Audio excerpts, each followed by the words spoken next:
Hey CPA, I'm Madeline, and recently our media team had the opportunity to visit the Star in Frisco, Texas, headquarters for the Dallas Cowboys. We were granted behind-the-scenes access to produce several feature stories, including an inside look at the Cowboys' first minicamp, as well as the Bill Walsh Fellowship.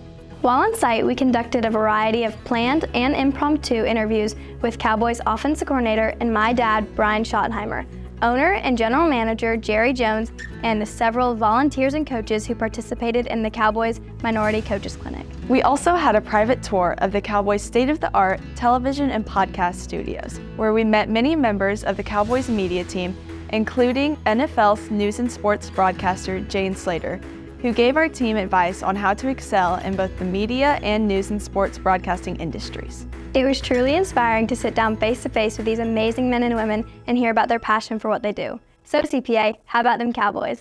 Dad, thank you so much for sitting down with me and my team and letting us interview you and ask you a couple questions. So obviously there's been a ton of fun stuff going on this weekend. Can you tell me a little bit about what the Cowboys stand for in the sense of all the events that they have? I think you guys are going to witness what the Cowboys are all about. They're all about giving back to the community. You know, for example, today you guys were there for the Diversity Coaching Clinic. Where can we get and offer the opportunity for some of the best and brightest young minds in the NFL that are coaches to share and impact not only football, but their stories. So why would you say you coach? Like, what inspires you to coach? I like to coach to help children that don't have opportunities to have that father figure in their life, to be a role model to them, to show them there is more things and to go into the streets or what the case may be. Because I coach 6-year-olds. Seeing them do something for the first time, and then them looking for like, oh, let me get a high five, I did it. So seeing that excitement that they actually did something, that they did it right, it gives me the most joy. What advice would you give to a young, inspiring athlete that's wanting to be a coach? Your heart has to be in it. You have to be willing to serve. It's a service industry, so you're certainly not in it to just teach football, but you're in it to teach life and use football as a conduit to do that. For this, I like what the Red Cross came in and did in terms of teaching CPR, so that we can make sure to provide a safe environment for our kids to learn, get better, and then if something terrible would happen, there's someone around who would actually react and help save their life. As one of the organizers for the coaching clinic, what inspired you to join this platform and help? I've been a CPR instructor for a few years now, and I absolutely love working with folks in communities that are actually going to be there when an emergency happens. As a lot of folks know, ever since January 2nd, the NFL has had a lot of attention paid to how CPR and AEDs really can save lives. The second Damar Hamlin went down, they recognized the cardiac arrest, they started compressions, they got the AED, everything went as planned. So our absolute goal is that if you see someone having a cardiac emergency, that you are not a bystander, you're a lifesaver. You've created this absolutely incredible organization and built it from the ground up. Can you tell me what is your why and who has really inspired you to do all this? The fact that we are standing here at the Star in this great facility, we have 40 high school games a year, and what it shows is that it can happen to them too. It's called confidence. Right. So I was very fortunate. I had the benefit of sport, benefit of people like your grandfather, Coach Schottenheimer, to build my confidence. So you've obviously grown up in the spotlight of Marty Schottenheimer, your dad. And so how did your upbringing shape your own coaching style and approach to the game? Papa was a mentor of mine, and I get emotional. I just learned a lot from him, and he was really big into relationships. He was really big into investing in people. The joy and fulfillment that I get out of this profession is knowing that from a behind-the-scenes background, I help them be the best version of themselves.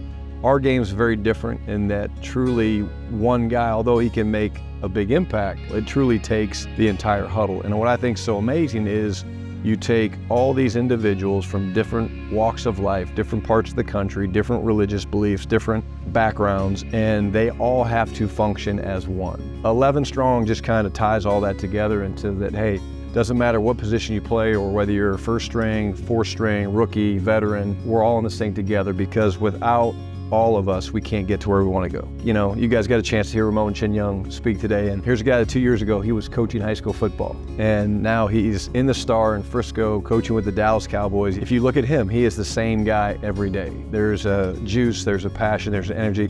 He loves the fact that we get to use our platform to help these amazing athletes become even better than they are from their God-gifted abilities. What would you say you try to constantly remember to do leading off the field? I think the big thing is to remember that I'm only here with the Dallas Cowboys or wherever they may be as a vessel for the good Lord.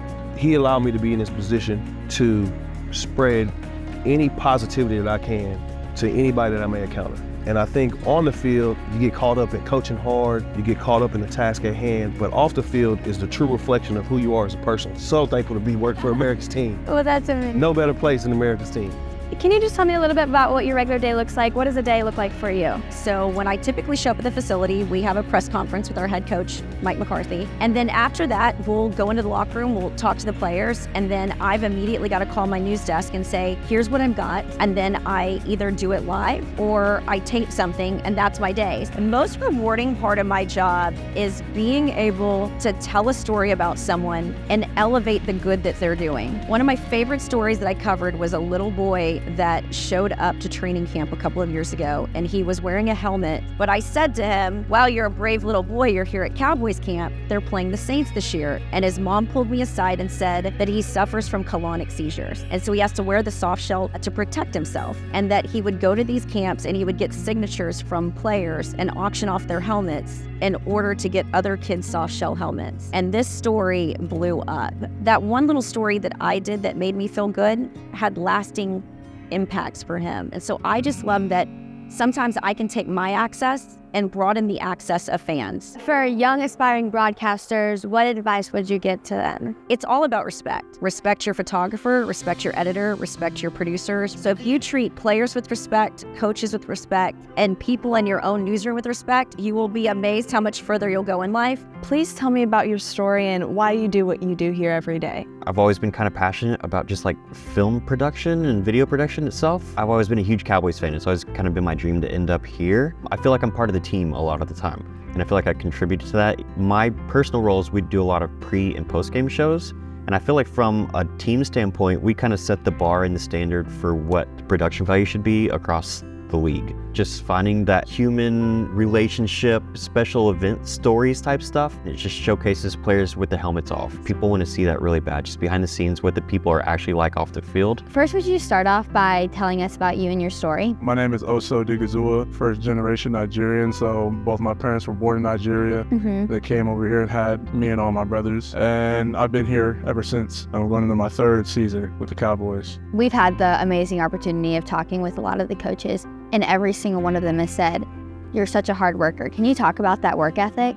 I mean, it's the NFL. There's only a limited amount of spots, 22 starters on 31 teams, and there's millions of people that want to play football and want to get to the NFL. The work that got me here is the work that's going to be able to keep me here, so I want to keep that same work ethic that I've had. Being mentally tough is just about whether you fail or you succeed, you just got to keep moving forward. Whether you win or lose, you just got to work as hard as you can to put yourself in the best position that you can to win. So in a profession where you're put in the spotlight and people are constantly criticizing you based on how you perform or if you win or lose, how do you handle the criticism and keep going when things get really hard? Criticism is healthy because, it helps you constantly seek to improve. And, people are going to criticize you, but I'm at the highest level of the sport, doing what I love. So it's just static in the background for me. So I just wanted to ask you a couple questions about the Bill Walsh Minority Fellowship. So can you start off by telling us what that is? Every team in the league offers 5 of these fellowships each season. Basically what we are guest coaches for a few weeks. For me, somebody who's young in the coaching profession, getting to see how the NFL operates, being around this building, being around these players was great for me. Everybody talks about being a pro and what that looks like. I feel like that's something I could,